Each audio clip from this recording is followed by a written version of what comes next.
Comment les hommes ont des oreilles qui fonctionnent normalement, mais Dieu leur demande d'entendre? Comment nous n'avons pas la surdité, mais Dieu nous demande d'entendre? Est-ce que ça veut dire que nous sommes sourds? Non. Est-ce que nous entendons bien? Je ne sais pas si quelqu'un a un appareil dans son oreille ici ce soir.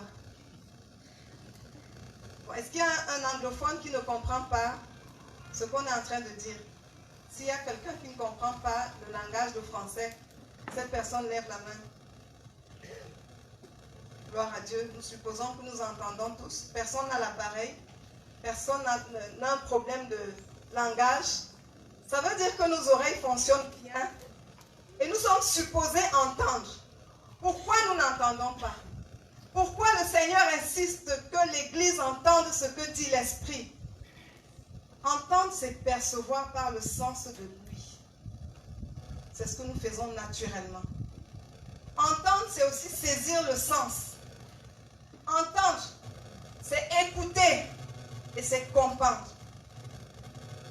Entendre, c'est prêter l'oreille. Imaginons un père qui parle à son enfant. Pendant qu'il parle, l'enfant a les oreilles bien ouvertes, mais ne l'entend pas.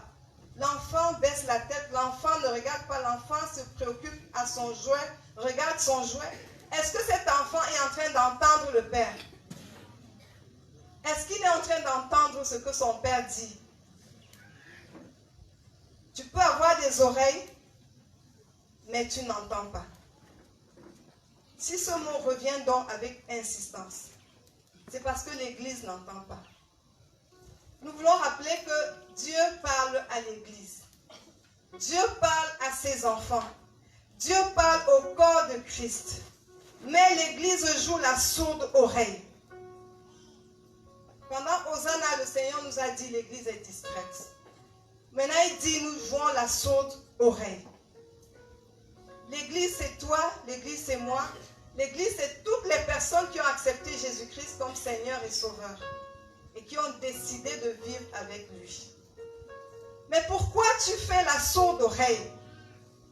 Pourquoi tu feins être occupé et tu ne veux pas entendre? Si l'apôtre Jean signe toutes les lettres avec cette phrase, c'est qu'il veut que tu prêtes oreille à ce que Dieu dit. Qu'est-ce que tu entends? Ce que tu entends, c'est les faits divers dans WhatsApp. C'est ça qui t'intéresse. Ce que tu entends, c'est ce que les journalistes annoncent tous les jours.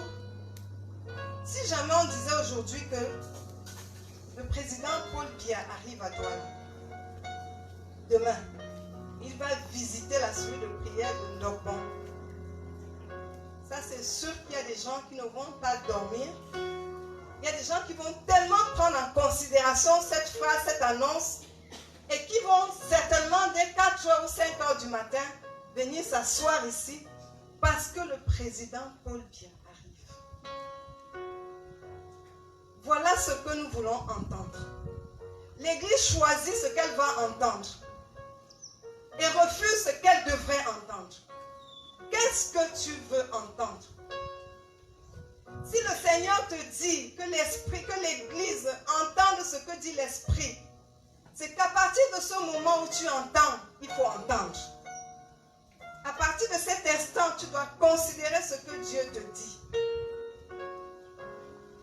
Romains 10, 17. Ainsi la foi vient de ce qu'on entend, et ce qu'on entend vient de la parole de Christ. Pourquoi la foi ne vient pas dans ton cœur? Parce que tu n'entends pas ce que dit l'Esprit. Pourquoi tu baisses en foi? Pourquoi tu faiblis? Parce que tu n'entends pas ce que l'Esprit te dit. C'est pourquoi par moment tu vas dire, ça ne va pas. J'ai succombé. Je n'en peux plus. Je suis dépassé. Parce que tu n'entends pas ce que dit l'Esprit.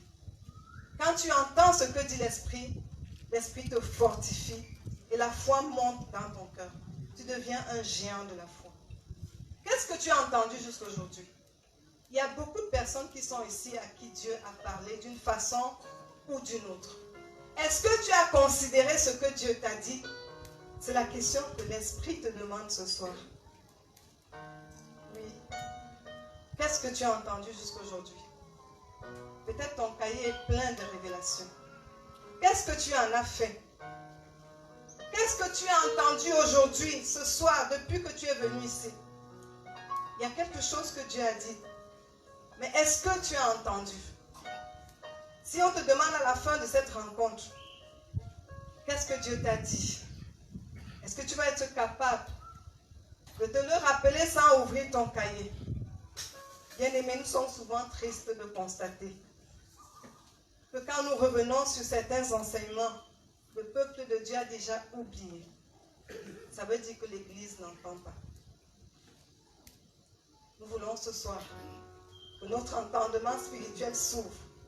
Nous voulons ce soir que ta façon de percevoir la parole de Dieu change.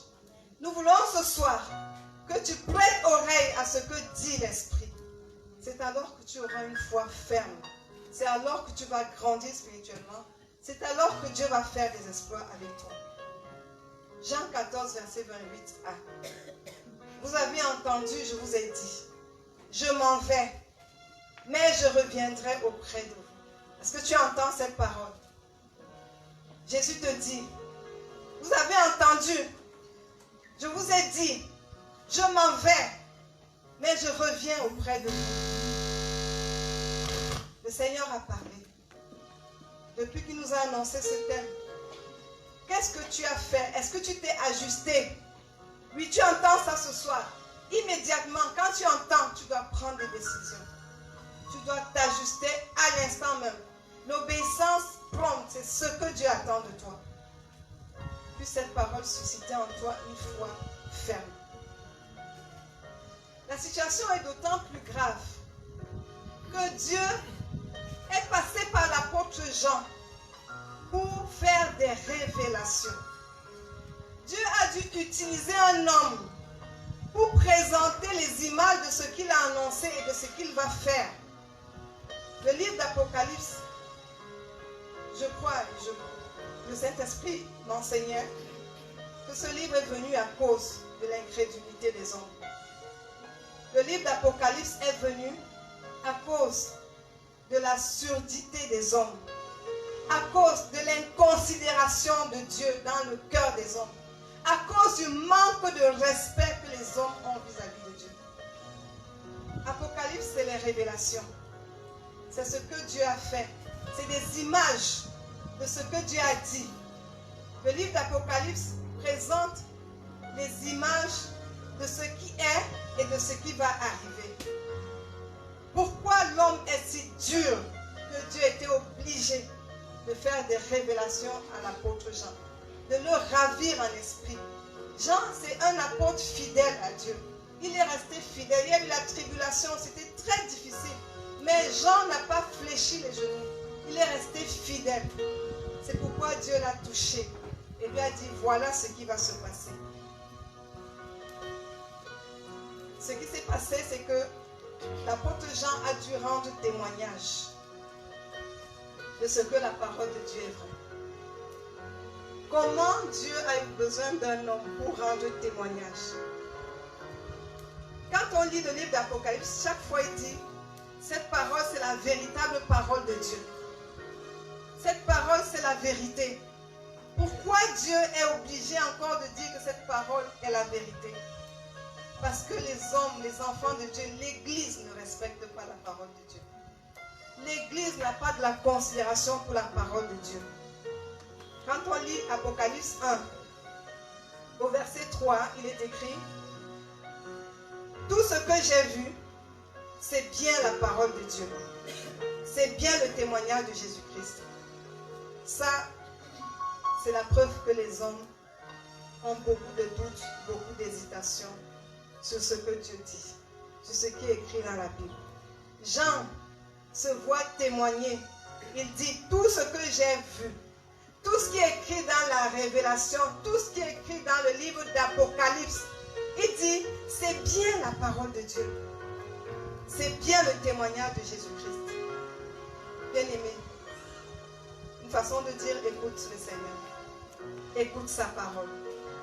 Ne dors pas. Le Seigneur est en train de te parler, tu dors. Respecte sa parole. Respecte sa parole. Accorde-lui de l'attention. Prête-lui l'oreille. Respecte sa parole. Le Seigneur a demandé d'insister sur ça. Quand il te dit une chose, aie du respect. Nous ne savons pas l'heure. Nous ignorons le jour. Mais la vérité, c'est qu'il a dit qu'il revient et il va revenir. Le Seigneur a dû encore attester sa parole lui-même. Quand Jésus s'est présenté, quand il a baptisé Jésus, quand Jean a baptisé Jésus, qu'est-ce que Dieu a dit? Celui-ci est mon fils bien-aimé, écoutez-le. Dieu a dit, écoutez Jésus. Pourquoi Dieu était obligé de passer par des situations comme ça, par des paroles comme ça, pour que toi, bien-aimé, tu accordes la considération à ce qu'il dit? Dans Luc 9,35, il a dit, et de la nuit est sortie une voix qui dit, celui-ci est mon fils élu, écoutez-le. Celui-ci est mon fils élu. La parole de Dieu, c'est Dieu. La parole de Dieu, c'est Jésus-Christ. Écouter Jésus, c'est écouter la parole de Dieu. Nous ne pouvons pas avancer si nous n'écoutons pas la parole de Dieu, si nous ne la considérons pas. Bien-aimé, décide ce soir d'écouter la parole de Dieu et de la respecter. Tu ne peux pas prétendre respecter Dieu si tu ne respectes pas sa parole. Alors le thème qui va nous accompagner tout le long du mois de février 2020, c'est « Prépare-toi à la rencontre du Seigneur ». Prépare-toi au retour du Seigneur. Prépare-toi à quoi? Prépare-toi au... Amen. C'est le Seigneur qui le dit. Et ce message est d'actualité. Si vous écoutez ce que le Seigneur dit par ses serviteurs, un peu partout dans le monde, il est en train de préparer le peuple. Et s'il a insisté qu'on entende sa parole, c'est parce qu'il veut que ce message, que nous ayons de la considération pour ce qu'il est en train de dire. Si vous écoutez les hommes de Dieu ces jours-ci, c'est le même message qui sort. La vérité, c'est que Jésus revient. Et s'il revenait aujourd'hui, serais-tu prêt? Je voudrais que tu demandes à ton frère, demande un peu à ton voisin. Demande-lui, pose-lui la question. Vraiment, s'il revenait aujourd'hui, voisin de gauche, de droite, choisis ton voisin.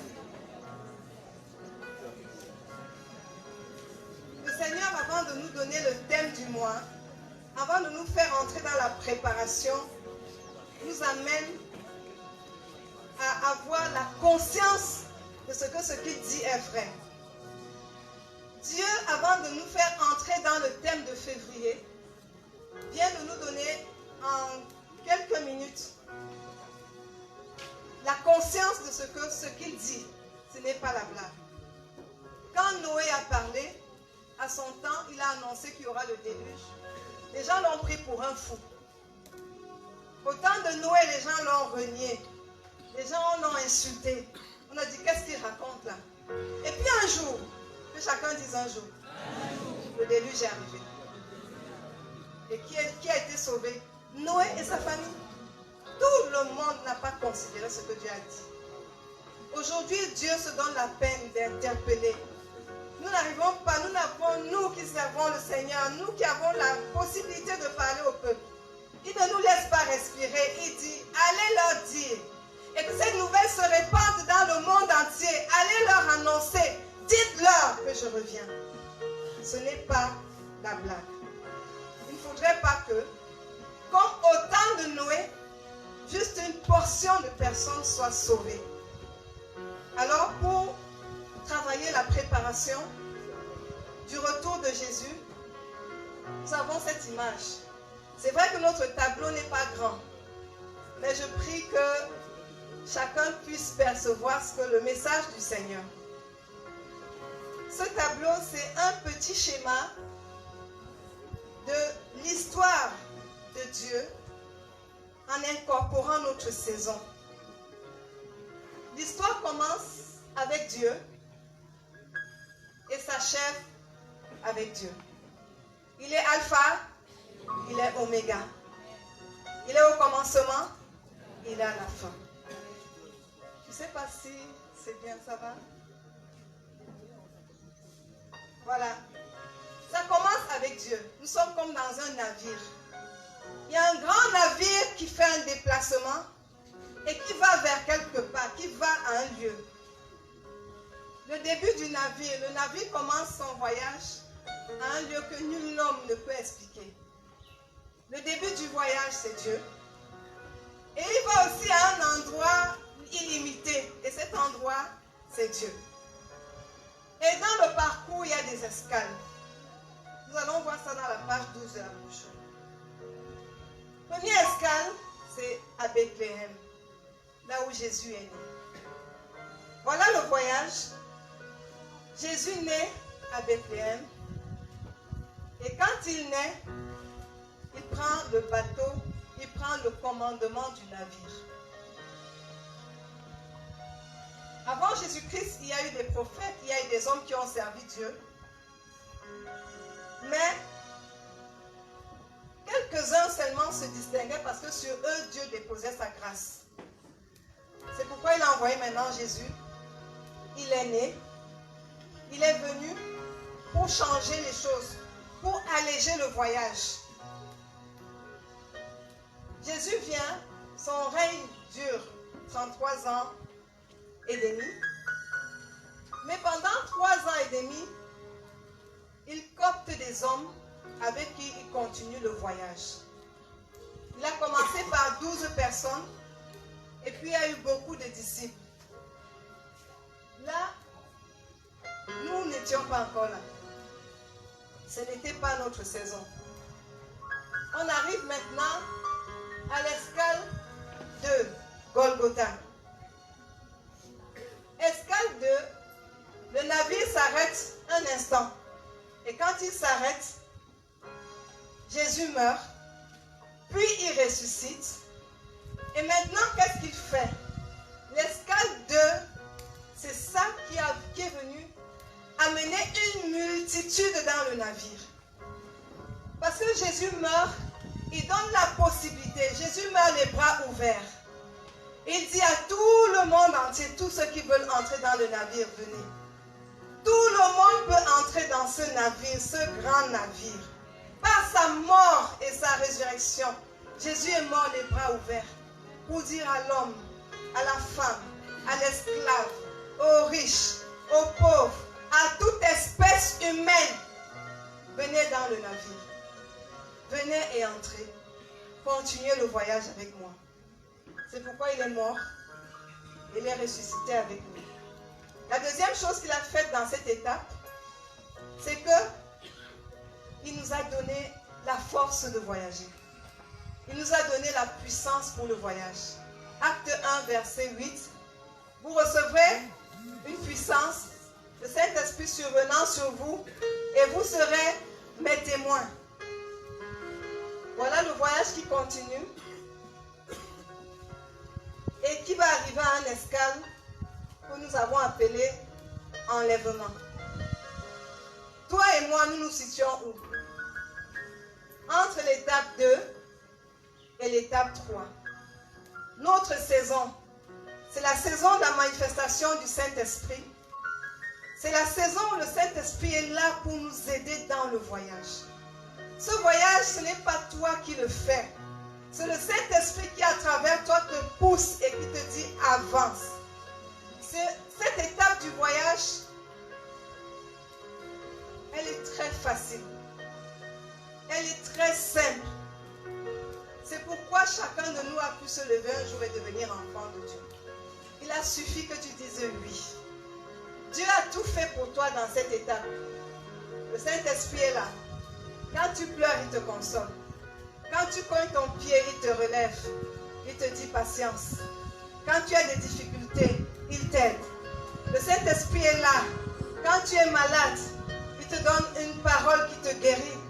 Le Saint-Esprit est présent ici et c'est Jésus qui navigue ce voyage. Tu es à cette étape. Et il y a une étape, il y a une escale très, très, très, très dangereux qui arrive. C'est à la fois glorieux et c'est à la fois délicat, c'est à la fois dangereux. Cette étape, c'est l'étape qu'on a appelée enlèvement. Personne ne connaît exactement le lieu. Mais ce que nous savons, c'est que c'est dans les airs. Ce sera dans les cieux. Personne ne connaît le jour de cette escale. Personne ne connaît l'heure. Mais il nous a dit aujourd'hui que cette parole, c'est la véritable parole de Dieu. Ce qui est certain, c'est que ça va arriver. Et dans cette étape, il y aura la sélection. Il y aura une sélection. Que chacun dise sélection. Dans l'évangile de Matthieu, au chapitre 25, il est écrit quelque part, il va prendre les boucs d'un côté et les brebis de l'autre. Nous savons ce que c'est qu'un bouc. Le bouc a le caractère rebelle. Le bouc a le caractère têtu. La brebis est docile, elle se laisse entraîner. Suis-je bouc, suis-je brebis? Est-ce que j'entends la parole de Dieu? Il y aura sélection. Et quand il y aura sélection, ce qu'on ne dit pas souvent, quelque chose va se passer. Les élus vont être enlevés. Les élus vont être enlevés et vont aller directement là. Ils seront déjà au bout du voyage. Et ce sera la joie. Il n'y aura plus deuil. Il n'y aura plus crainte. Il n'y aura plus souffrance. Et c'est la véritable parole de Dieu. Cette parole est véritable, elle est certaine. Maintenant, ceux qui ne seront pas enlevés, ceux qui ne seront pas sélectionnés, ils vont vivre ce qu'on appelle la grande tribulation. Et ceux qui seront à cette étape de la grande tribulation, ils n'auront plus la grâce d'avoir le Saint-Esprit. Il n'y aura plus le Saint-Esprit. La petite blessure que tu as, et qui te fait avoir juste une petite douleur et tu cries. La petite blessure, il n'y aura plus la grâce pour te calmer la douleur. Ça va faire mal. Une petite douleur va te faire couler les larmes. À cette étape, ça va être très compliqué. Et qu'est-ce qui va se passer? Comme Dieu est amour, il y aura le jugement, il va racheter quelques-uns. Ceux qui vont résister à cette douleur, ceux qui ne vont pas le renier, ceux qui pendant la tribulation vont tenir, vont continuer à dire, je m'accroche à toi Seigneur. Ceux-là, ce ne sera pas perdu, ce ne sera pas la fin. Ils vont être rachetés et ils vont arriver au bout du voyage.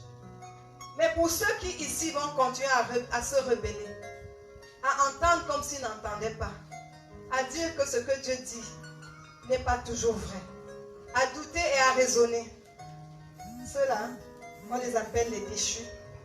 Et les déchus vont aller où? C'est un mot que je n'aime même pas prononcer parce que c'est Dieu. Bien-aimé, respecte la parole de Dieu. Respecte la parole de Dieu. Le Seigneur veut que tu sois parmi les premiers sélectionnés. Il ne veut même pas que tu arrives ici. Parce qu'il t'aime beaucoup. C'est pourquoi pour ce mois de février, il te dit prépare-toi. Que chacun dise à son voisin, prépare-toi. Tu n'es pas venu dormir ici. Je vais te dire une chose, c'est une grâce d'avoir ce message. C'est une grâce. Ce n'est pas un jeu. Peut-être jusqu'ici tu as joué avec Dieu. Tu as cru qu'on s'amuse avec Dieu. C'est une grâce de recevoir ce message. Amen. Prépare-toi donc. Que celui qui a les oreilles pour entendre, entende ce que dit l'Esprit. Au début du message, je vous ai dit de ne pas regarder à moi, mais regarder à l'onction qui agit. C'est le Seigneur qui te parle. S'il t'a invité ici ce soir, c'est pour te dire, prépare-toi. Parce qu'il faut que tu sois parmi les élus. Il ne veut même pas que tu sois parmi les rachetés de la deuxième étape. Est-ce que tu veux être parmi les élus? Est-ce que tu le veux? En tout cas, moi, je le veux. Je ne veux pas que la petite blessure me fasse mourir de douleur. Et si tu es d'accord, voilà comment tu vas être prêt. Voilà ce que Dieu veut que tu saches. Première chose, prépare-toi au retour du Seigneur. Ça veut dire quoi? Consacre-toi à Dieu. Il n'y a pas de meilleure préparation qu'une vie de consécration à Dieu. Décide de te consacrer à Dieu et Dieu te consacrera à lui. Se consacrer à Dieu, c'est se mettre à part pour Dieu. C'est décider de faire ce que Dieu te demande de faire. Bien-aimé, qui veut se consacrer à Dieu? Dès que tu te lèves. Se consacrer à Dieu, c'est formidable. Se consacrer à Dieu, c'est choisir de faire ce que Dieu demande. Se consacrer à Dieu, c'est juste décider d'obéir à Dieu. Et dans cette étape du voyage, il nous a dit que nous avons le Saint-Esprit. Il a dit que ses commandements ne sont pas pénibles. Je vais te demander une chose. Si tu veux te consacrer à Dieu, prie simplement. Si tu peux répéter cette prière après moi, sois sincère. Seigneur Jésus, tu m'as interpellé ce soir. J'ai décidé désormais de respecter ta parole. Je veux l'entendre et obéir. C'est pourquoi je t'ouvre mon cœur. Viens dans mon intimité profonde. T'établir. Viens fonctionner avec moi. Je veux souper avec toi. Je veux passer des moments intimes avec toi. Je me mets à part pour toi. Le monde détruit. Mais toi, tu restaures. Je me mets à part pour toi. Merci pour le Saint-Esprit qui est mon aide dans cette saison. Je veux arriver à l'enlèvement. Je voudrais être enlevé. Aide-moi, Saint-Esprit. Merci, Seigneur. Amen. Tu peux t'asseoir. On va lire 1 Pierre 4, versets 2 à 5.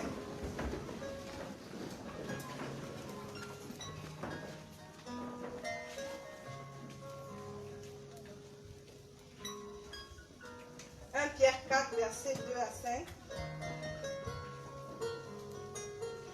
Nous pouvons commencer au verset 1. Ainsi donc, Christ ayant souffert dans la chair, vous aussi armez-vous de la même pensée, car celui qui a souffert dans la chair en a fini avec le péché, afin de vivre non plus selon les convoitises des hommes, mais selon la volonté de Dieu.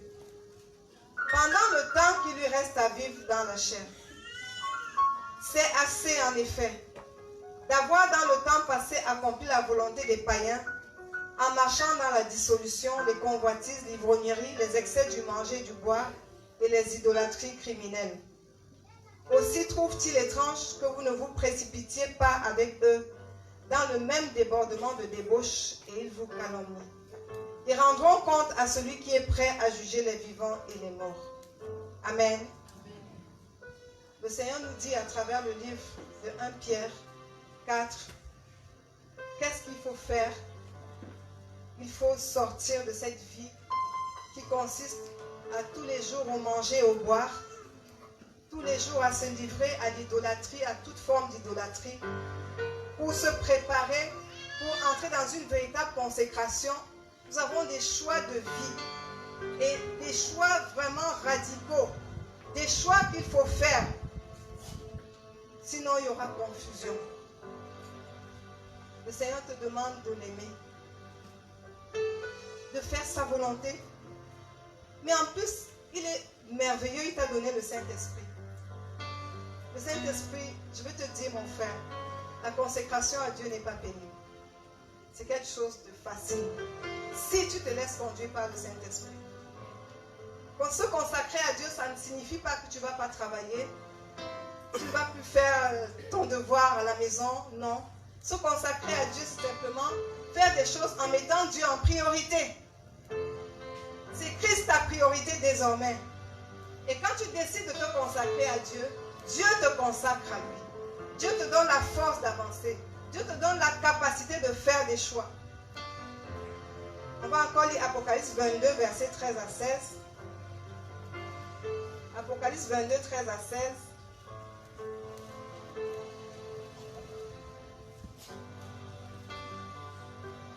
Là, il est écrit dans 8 secondes, « Je suis l'alpha et l'oméga, le premier, le dernier, le commencement et la fin. Heureux ceux qui lavent leurs robes, afin d'avoir droit à l'arbre de vie, et d'entrer dans les portes dans la ville, par les portes dans la ville. Dehors les chiens, les enchanteurs, les impudiques, les meurtriers, les idolâtres et quiconque aime et pratique le mensonge. Moi, Jésus, j'ai envoyé mon ange pour vous attester ces choses dans les églises. Je suis le rejeton et la postérité de David, l'étoile brillante du matin. » Amen. Ne soyons pas les chiens. Les chiens, c'est ceux qui abandonnent et qui reviennent encore sur leur péché. C'est ceux qui vomissent certaines choses et qui reviennent manger. Le chien, c'est celui qui revient sur ses vomissures. Il dit, ceux-là seront mis dehors. Mais je déclare que tu ne seras pas mis dehors. Parce que tu as entendu cette parole et que tu la respectes. Dieu va te maintenir dans son navire. Alors, la véritable consécration passe par une sanctification. La sanctification consiste à faire quoi? À mener une vie intègre. Dans la sanctification, tu dois être intègre.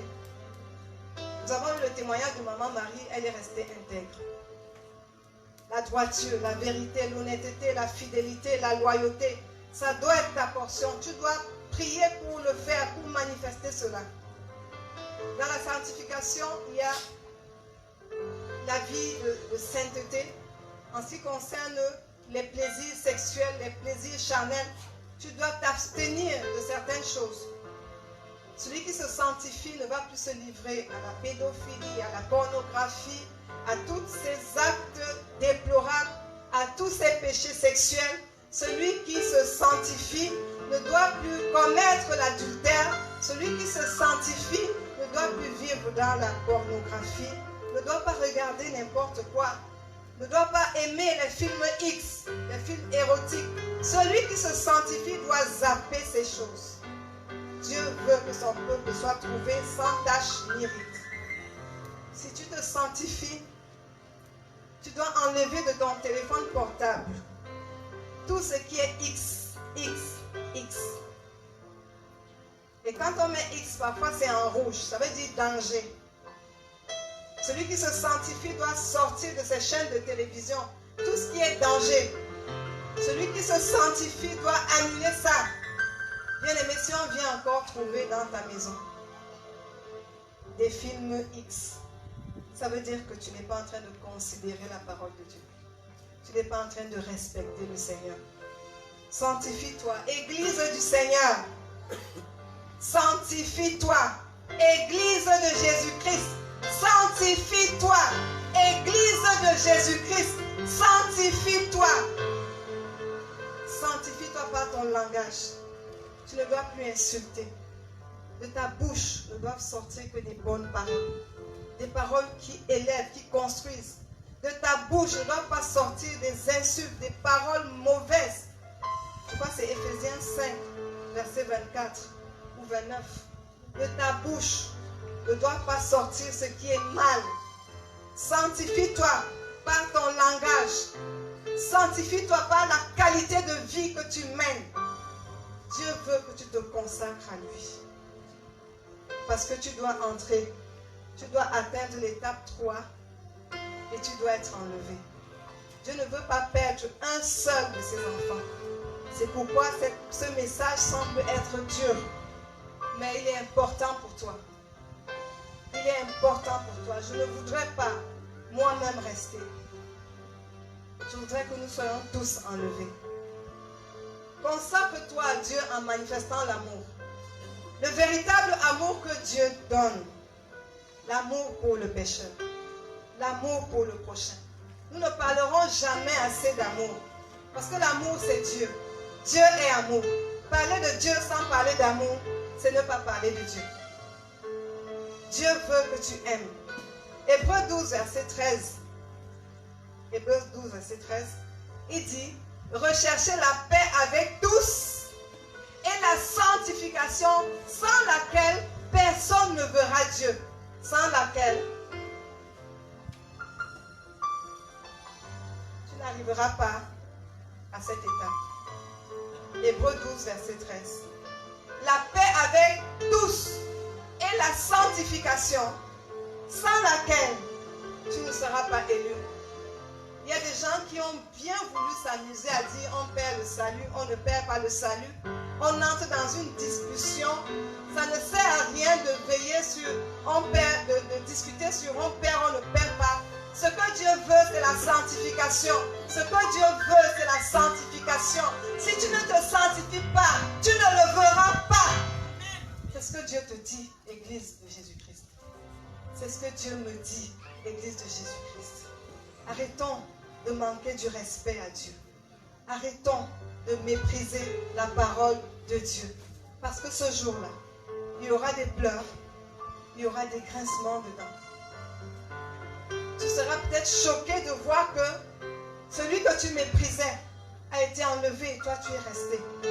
Pour attendre l'étape difficile où tu n'auras pas la grâce d'avoir le Saint-Esprit avec toi. Deuxième chose, tu dois permettre aux autres d'entrer dans le navire. Le navire est très grand. Ça n'a pas de dimension. Dieu veut que tout le monde soit sauvé. Alors ne sois pas une occasion de chute, de scandale pour le prochain. Ne sois pas une occasion de chute pour celui-là qui devait entrer. Dieu ne veut pas que tu entres seul dans le navire. Il y a des personnes qui, à cause de leur caractère, empêchent la conversion des autres. Ne sois pas un sujet de scandale. Permets que tout le monde, permets que ce que Dieu a imposé dans ta vie, parce qu'il t'a imposé une famille, tu n'as pas choisi. Permets que ton époux entre dans le navire. Permets que ton épouse entre dans le navire. Permets que tes enfants entrent dans le navire. Permets en leur manifestant l'amour, en priant pour eux, sans te lasser, évangélise, prie, que tes genoux fléchissent tous les jours devant le Père pour ça. Il nous a donné le ministère vie de prière, sentinelle. Rentre dans ce processus. Si tu deviens une sentinelle, tu vas être plus efficace encore dans tes prières. Bien-aimé, ne sois pas égoïste. Ne dis pas, j'ai déjà mon mari, j'ai déjà ma femme, j'ai déjà mes enfants, j'ai mon travail, j'ai déjà battu une certaine vie. Pourquoi je vais évangéliser? Le navire est trop grand. Il y a la place pour tout le monde. Il y a la place pour ton voisin, pour tous tes voisins. Il y a la place pour tes oncles, tes tantes. Il y a la place pour tes amis. Laisse qu'ils entrent. Laisse qu'ils entrent dans le navire. Il faut que tout le monde soit sauvé. C'est le soupir de Dieu. Ça doit être ton soupir. L'évangélisation, ça doit être le battement de ton cœur. Et ton caractère va être le premier élément d'évangélisation. Bien-aimé, la troisième chose que tu dois faire, c'est que tu dois poser des actions justes. Fais ce que Dieu te demande de faire. Accomplis ta destinée. Est-ce que tu es à ton poste?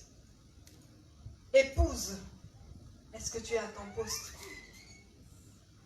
Époux, est-ce que tu es à ton poste? Enfants, parents, travailleurs, est-ce que tu es à ton poste? Est-ce que tu es en train de travailler pour le Seigneur et non pour les hommes? Est-ce que tu es en train d'accomplir ta tâche pour le Seigneur et non pour les hommes? Est-ce que tu travailles parce que tu veux absolument une récompense, une rémunération, une promotion? Alors tu travailles pour rendre gloire à Dieu. L'attente du retour du Seigneur, ça ne consiste pas à aller se coucher dans sa maison et dire je suis sauvé, Jésus revient, je t'attends. C'est la paresse. L'attente du retour, c'est que pendant que je travaille, je gagne les âmes, je glorifie Dieu.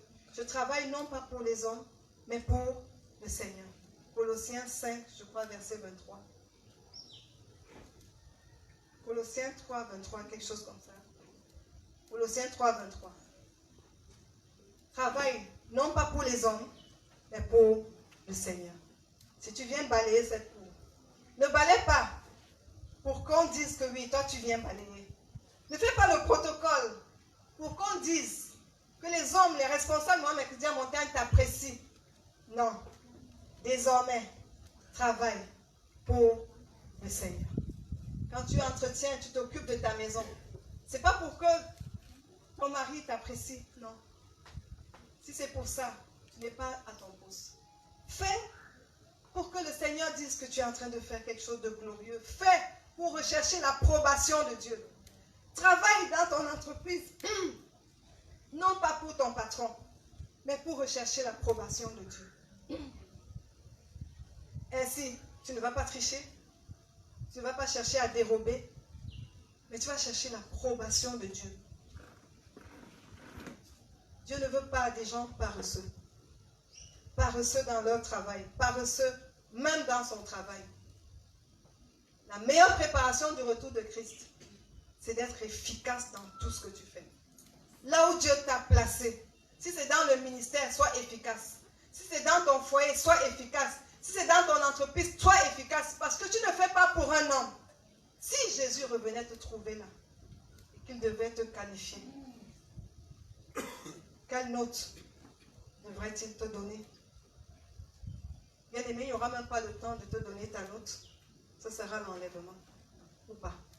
Et ça va aller très vite.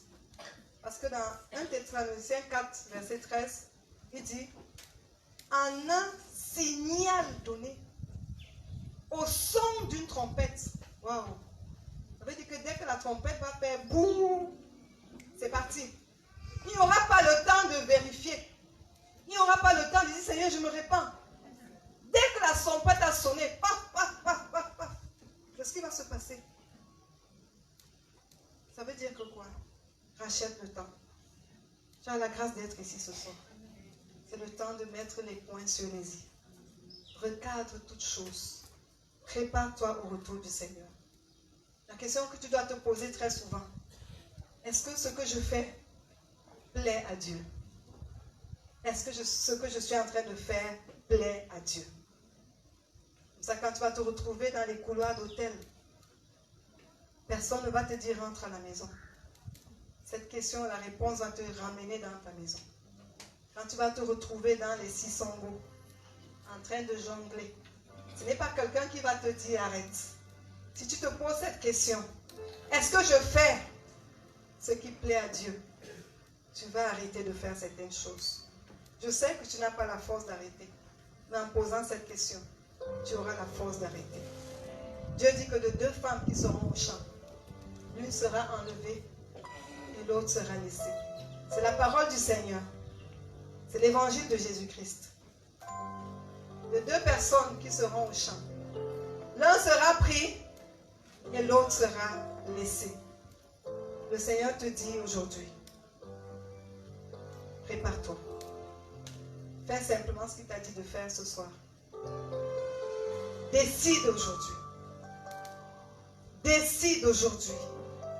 Sois à ton poste. Que celui qui a les oreilles pour entendre, entende ce que l'Esprit dit aux églises. Amen. Je voudrais demander à celui qui n'avait pas encore une relation avec Jésus-Christ, quelqu'un qui n'a pas encore expérimenté, qui n'a pas ouvert son cœur à Jésus, de se lever. Tout commence par là. Si quelqu'un est venu ici et qui n'avait pas encore une vie chrétienne, tout commence par cet appel de Jésus-Christ. Il t'appelle ce soir. Tu as besoin d'abord du salut avant de rentrer dans une marche. Si le cas, ne te fais pas prier. Ne te fais pas prier. Le Seigneur voudrait bien faire les choses. Dieu veut bien faire les choses. Dieu veut faire chaque chose bien. Tu es peut-être venu ici et tu n'avais pas encore entendu ce genre de message. Dieu te dit que pour te préparer, tu dois commencer par le commencement, par Jésus-Christ. Et je voudrais vraiment que quelqu'un qui s'est senti touché se lève pour répondre à l'appel du Seigneur. Si tout le monde est sauvé, si tout le monde a déjà répondu à l'appel, gloire à Dieu. Nous bénissons simplement le Seigneur pour le message de ce jour. Et ce que je voudrais te dire, bien-aimé, c'est que depuis le jour où tu as répondu à l'appel du Seigneur, commence à faire un rappel mémoire. Est-ce que j'ai fait la volonté de Dieu? Est-ce que j'ai manqué quelque part le but? Prépare-toi au retour du Seigneur.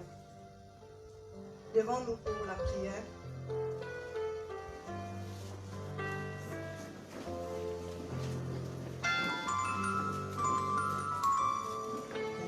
Nous allons prier pour que notre entendement spirituel s'ouvre.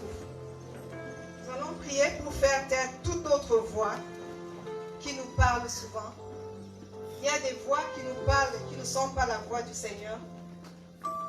Prions que chacun prie pour faire taire toutes ces voix. Il y a des gens qui nous disent, j'entends des voix qui me disent d'aller à gauche, d'aller à droite, et ce n'est pas la voix du Saint-Esprit. Prions au nom de Jésus. Père, nous te bénissons parce que tu nous as donné des oreilles pour entendre. Et nos oreilles ont été faites pour t'entendre, toi particulièrement, pour entendre tes instructions. Nos oreilles ont été faites pour entendre ta parole. Oui, Seigneur, ce soir, je prie que tu ouvres mon entendement spirituel, que tu ouvres l'entendement spirituel de mon frère, de ma soeur, que nos oreilles spirituelles s'ouvrent et que nous entendons, que nous percevons la voix douce du Saint-Esprit et nous fermons la voix à toute autre, les oreilles à toute autre voix qui nous parle. Toutes ces voix qui nous parlent et qui ne viennent pas de toi, Seigneur, nous les faisons taire ce soir au nom de Jésus. Nous les faisons taire. Toute voix qui vient des divinités sataniques, toute voix qui vient du monde des ténèbres pour perturber tes enfants, pour nous perturber, pour nous dérouter, ces voix ce soir se ferment au nom de Jésus. Ces voix se taisent au nom de Jésus.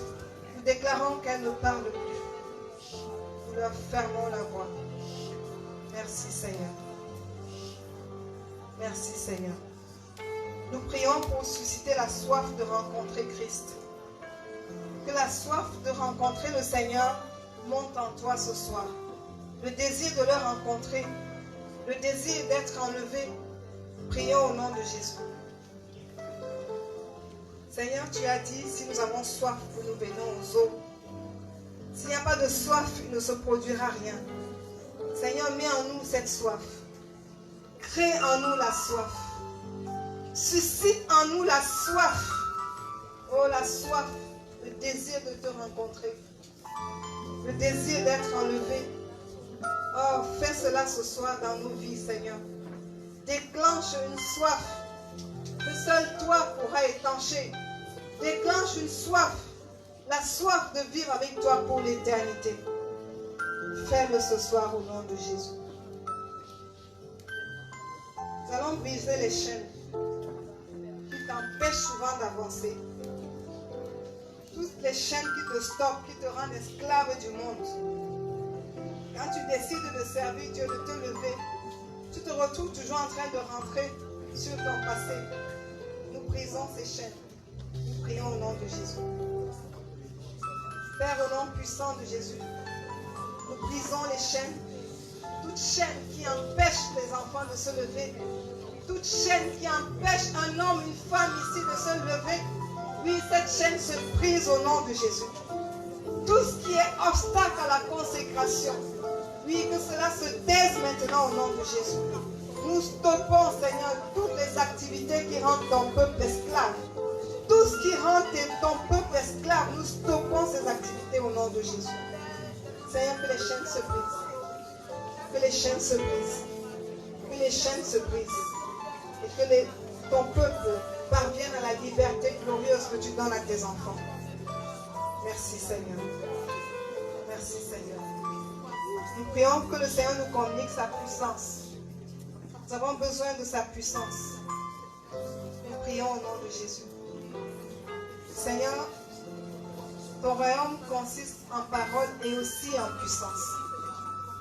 Nous avons besoin de ta puissance. Tu as dit, vous recevrez une puissance, le Saint-Esprit survenant sur vous et vous serez mes témoins. Oui, ce soir, communique la puissance à tes enfants. La puissance pour opérer dans le surnaturel. Communique ton feu ce soir. Nous voulons ton feu, Seigneur, pour avancer. Communique ton feu dans les cœurs. Oh, embrase-nous maintenant, Père. Embrase-nous, Père. Que ton feu nous soit communiqué. Oh, Seigneur, que ce feu embrase nos cœurs. Embrase. Et que tout ce qui était ténèbres disparaisse au nom de Jésus. Nous avons besoin de puissance. Non pas pour être vu, mais pour que toi tu sois vu. Pour manifester ton caractère. Merci Seigneur parce que tu nous accordes cette puissance ce soir. Au nom de Jésus. Amen. Nous avons quelques proclamations. Si nous pouvons répéter cela. Je crois à l'œuvre de Christ à la croix. Quand il est mort, mon vieil homme est mort. Quand il est ressuscité, ma nature divine est ressuscitée avec lui. Toutes les malédictions qui pesaient sur moi et ma progéniture ont été ôtées. Nous sommes désormais bénis. Bénis de toutes sortes de bénédictions. En cette année, en cette saison, j'accomplis ce pourquoi le Seigneur m'a créé. Ma famille, le corps de Christ, le mouvement mercredi en montagne, chacun pour sa part, accomplit ce pourquoi Dieu l'a créé au nom de Jésus. Je prends en possession tout lieu où je me retrouve, selon la recommandation du Seigneur. Dans Josué 1, verset 3. J'amène partout la présence de Dieu. J'amène dans mon foyer, dans mon lieu de service, dans mon quartier, partout la présence de Dieu. Sa gloire est manifestée par des signes et des miracles, parce qu'il est avec moi. En cette saison, je vis la restauration totale au nom de Jésus. Et le Seigneur remplace dans ma vie les années que la grande armée de sauterelles, de gelées, avait rongé, avait dévoré. Au nom puissant de Jésus. Je proclame la restauration physique du mouvement mercredi en montagne. De chacun de mes frères dans la foi. Au nom de Jésus. Je déclare que nul ne tiendra devant moi. Toute opposition à ma destinée et à celle de mes frères en Christ fléchit les genoux à la mention du nom de Jésus. En cette saison, je serre la parole de Dieu dans mon cœur afin de ne pas pécher contre lui. Je me parle de bonnes œuvres pour attendre le retour de Jésus-Christ dans la joie. Je refuse toutes sortes de distractions. Je reste éveillé. Je garde mon zèle et ma flamme ne s'éteint pas. Au nom de Jésus. Pour cette année 2020, la faveur de Dieu m'accompagne tous les jours. 24 heures sur 24. Je vis une année de puissance spirituelle, de gloire, d'abondance, de victoire. Et je domine sur toutes les situations conflictuelles de ma vie. Je manifeste le caractère de Christ. Je le maintiens élevé sur ma vie. Je manifeste la santé divine. Et je sers le Seigneur avec dévouement total. Je bénis ma famille. Je bénis tout mon entourage. Au nom de Jésus. Amen. Louange à Dieu. Acclamons le Seigneur.